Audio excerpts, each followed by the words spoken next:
오늘 우리가 함께 들여다볼 이야기는 사랑이라는 이름 뒤에 숨겨진 가장 잔혹한 폭력의 민낯, 바로 거제전 여자친구 폭행 사망 사건입니다. 이 사건은 2024년 4월 단 며칠 만에 한 젊은 여성의 삶을 앗아가고 우리 사회의 깊은 상흔과 함께 데이트 폭력이라는 해묵은 과제를 다시금 던져주었습니다. 처음 이 사건이 알려졌을 때 많은 이들이 분노를 금치 못했습니다. 특히 가해자가 초기 수사 단계에서 풀려났다는 사실은 국민적 공분을 들끓게 만들었죠. 오늘은 이 비극적인 사건이 어떻게 시작되었고 수사 및 재판 과정에서 어떤 논란이 있었으며 과연 우리 사회가 이 사건으로부터 어떤 교훈을 얻어야 하는지 심층적으로 파헤쳐 보겠습니다. 이 이야기는 결코 쉬운 이야기가 아닐 겁니다. 하지만 우리가 외면해서는 안 될 중요한 진실입니다. 2024년 4월 10일 새벽 경남 거제의 한 빌라, 20대 남성 A씨는 이별을 통보한 전 여자친구 B씨를 찾아갔습니다. 그가 그곳에 찾아간 이유는 무엇이었을까요? 이별을 받아들이지 못해서, 아니면 관계를 회복하기 위해서? 그 어떤 이유도 그가 저지른 끔찍한 폭력을 정당화할 수는 없습니다. 새벽 시간, 빌라 주차장과 계단, 그리고 B씨의 집안에서 가해자 A씨는 끔찍한 폭력을 행사했습니다. 알려진 바에 따르면 A씨는 B씨의 머리를 수차례 벽에 부딪히게 하고 주먹과 발로 무자비하게 폭행했습니다. 피해자 B씨는 폭행으로 인해 극심한 고통을 호소하며 비명을 질렀지만 누구의 도움도 받지 못한 채 홀로 그 폭력을 감당해야 했습니다. 폭행이 끝나고 A씨는 B씨를 방치한 채 현장을 떠났습니다. B씨는 심각한 부상을 입은 상태로 방치되었고 끝내 의식을 잃었습니다. 폭행이 있은 지 9일 후인 4월 19일, B씨는 끝내 병원에서 숨을 거두고 맙니다. 그녀의 나이 겨우 20대 초반, 꿈 많던 젊은 생명이 이별을 통보했다는 이유만으로 잔혹한 폭력 앞에 쓰러진 것입니다. 이 사건은 단순한 이별 갈등이 아니라 한 사람의 삶을 송두리째 앗아간 명백한 살인 행위였습니다.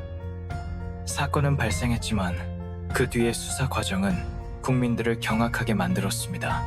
A씨는 체포되었지만 놀랍게도 초기 검찰은 A씨에게 상해치사가 아닌 폭행치사 혐의를 적용했고 심지어 구속영장까지 기각됩니다. 사망이라는 결과가 명백함에도 불구하고 가해자는 풀려나 집으로 돌아갔습니다. 이 사실이 언론을 통해 알려지자 전국의 수많은 국민들은 분노했습니다. 인터넷 커뮤니티, 청와대 국민청원 게시판에는 어떻게 사망사건의 가해자가 풀려날 수 있느냐는 비판과 함께 엄벌을 촉구하는 목소리가 빗발쳤습니다. 특히 피해자 B씨의 어머니가 언론에 직접 나와 딸의 억울함을 호소하며 검찰이 가해자의 상습성을 제대로 인지하지 못하고 초동수사에 문제가 있었다고 주장하면서 국민들의 분노는 극에 달했습니다. 쏟아지는 여론의 문매를 견디지 못하고 결국 검찰은 사건 발생 한 달 만에 재수사에 착수했습니다. 그리고 그제야 뒤늦게 가해자 A씨에 대한 구속영장을 재청구하고 구속시킵니다.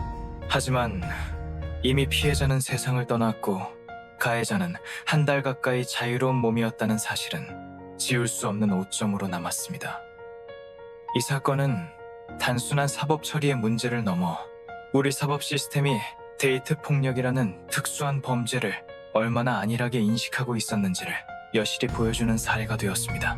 과연 재수사가 아니었다면 이 사건은 어떻게 종결되었을까요? 상상만 해도 끔찍합니다. 뒤늦게 구속된 가해자 A씨에 대한 재판은 진행되었고 1심 재판부는 A씨에게 징역 12년을 선고했습니다. 검찰은 징역 20년을 구형했지만 1심 판결은 그에 미치지 못했죠. 너무 가볍다는 비판이 쏟아져 나왔습니다. 이 판결은 국민들의 법 감정과 괴리감을 보였고 다시 한번 논란의 중심에 섰습니다. 당연히 검찰은 항소했습니다. 검찰은 항소심에서도 1심과 동일하게 징역 20년을 구형하며 A씨의 잔혹한 범죄에 대한 엄정한 처벌을 요구하고 있습니다. 피해자 B씨의 유족들은 매 재판마다 참석하여 가해자에 대한 엄벌을 촉구하고 딸의 억울한 죽음이 헛되지 않기를 간절히 바라고 있습니다. 그들에게는 가해자의 합당한 처벌만이 남은 유일한 희망일 것입니다. 이 사건은 비단 가해자 처벌의 문제를 넘어 우리 사회 전체 데이트 폭력에 대한 경각심을 일깨웠습니다. 많은 언론과 시민단체들은 이 사건을 계기로 데이트 폭력의 심각성을 알리고 피해자 보호 시스템 강화를 촉구하는 목소리를 높였습니다. 반의사 불벌죄 폐지 논의부터 가해자 처벌 강화, 그리고 피해자 지원을 위한 제도 마련까지 다양한 사회적 논의가 이 사건을 통해 촉발되었습니다.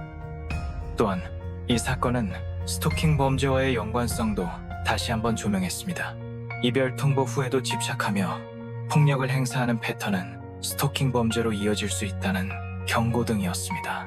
우리는 이러한 폭력의 전조 증상들을 결코 가볍게 여겨서는 안 됩니다. 거제의 전 여친 폭행 사망 사건은 우리에게 무엇을 남겼을까요?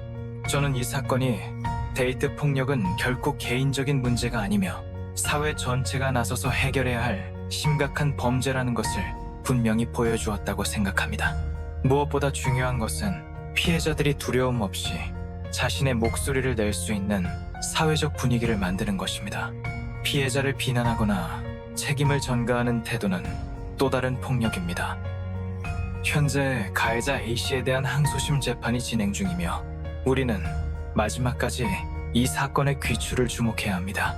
정의가 구현되고 피해자의 억울함이 조금이나마 해소되기를 간절히 바랍니다.